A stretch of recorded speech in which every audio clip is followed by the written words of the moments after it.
আশা করি সকলেই ভালো আছেন। তো আপনার সামনে যে বিষয়টি নিয়ে আলোচনা করব, কিভাবে আপনার লাইভগুড অ্যাপটি ভেরিফাই করবেন। তো আমি সর্বপ্রথম চলে যাচ্ছি লাইভগুড অ্যাপের ভিতরে। লাইভগুড অ্যাপের ভিতরে যাওয়ার পরে আপনি এখানে এই যে দেখতে পারতেছেন ভেরিফাই করুন, এখানে চলে যাবেন। যাওয়ার পরে এখানে দেখেন লেখা আসছে ভেরিফাই অ্যাকাউন্ট, এখানে আবারও ক্লিক করে দিবেন। ক্লিক করার পর এই যে দেখেন এখানে লেখা আসছে ভেরিফাই, এই ভেরিফাইতে ক্লিক করবেন।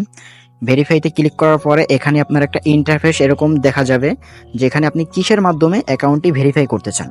অবশ্যই বিকাশের মাধ্যমে যদি অ্যাকাউন্টটি ভেরিফাই করতে চান তাহলে বিকাশ সিলেক্ট করবেন, যদি নগদের মাধ্যমে অ্যাকাউন্টটি ভেরিফাই করতে চান নগদ সিলেক্ট করবেন। এরকম কিন্তু 4টা মাধ্যমে আপনি অ্যাকাউন্টটি ভেরিফাই করতে পারবেন। তো আমি এখান থেকে কিন্তু বিকাশ থেকে অ্যাকাউন্টটি ভেরিফাই করে আপনাদেরকে দেখাবো। তো আমি এখান থেকে বিকাশটা সিলেক্ট করে নিলাম। বিকাশটা সিলেক্ট করার পরে এরকম একটা ইন্টারফেস আপনাদের সামনে চলে আসবে।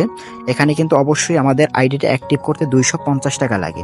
এই 250 টাকা অবশ্যই আপনার বিকাশ বা নগদে অবশ্যই যুক্ত রাখবেন, তাহলে কিন্তু আপনি লাইভগুড অ্যাপটি সহজেই ভেরিফাই করতে পারবেন। তা এখানে বলতেছে যে ট্রানজ্যাকশন আইডি দিন।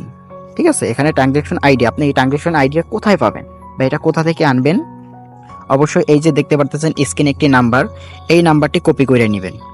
এটা কপি করার পরে অবশ্যই আপনার যে বিকাশ অ্যাকাউন্ট আছে বিকাশ অ্যাকাউন্টে চলে যাবেন। বিকাশ অ্যাকাউন্টে যাওয়ার পরে এই যে দেখেন আমি কিন্তু এখান থেকে বিকাশ অ্যাকাউন্টে প্রবেশ করলাম। তা প্রবেশ করার পরে আমার কিন্তু বিকাশে এখানে অবশ্যই 250 টাকা অ্যাড রাখতে হবে, আপনাদের সকলকে 250 টাকা অ্যাড রাখতে হবে, তাহলে কিন্তু আপনি অ্যাকাউন্টটি ভেরিফাই করবেন। তা অবশ্যই আমাদের কোম্পানির নাম্বারে 250 টাকা সেন্ড মানি করবেন। তা আমি যে নাম্বারটা কপি করে নিয়ে আসছি ওই নাম্বারটায় 250 টাকা সেন্ড মানি করব। তো কিন্তু আমি 250 টাকা সিলেক্ট করে দিলাম। সিলেক্ট করার পরে আমি কিন্তু এখান থেকে 250 টাকা আমাদের কোম্পানি নাম্বারে দিয়ে দিছি। এই যে ট্রানজ্যাকশন আইডিটা দেখতে পারতেছেন, এই যে আমার স্ক্রিনে যে ট্রানজ্যাকশন আইডি, এই ট্রানজ্যাকশন আইডিটা অবশ্যই এটা কপি করে নেবেন।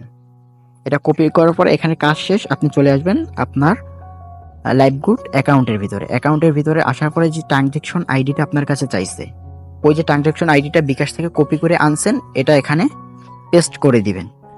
এখানে পেস্ট করার পর এই যে নিচে দেখতে পাচ্ছেন ভেরিফাই, এই ভেরিফাইতে ক্লিক করার পরে কিন্তু আপনার 5 সেকেন্ডের ভিতর আপনার অ্যাকাউন্টটি ভেরিফাই হয়ে যাবে। ঠিক আছে, তো অবশ্যই সঠিক নিয়মে আপনারা এভাবেই ভেরিফাই করে নেবেন লাইভগুড অ্যাকাউন্ট।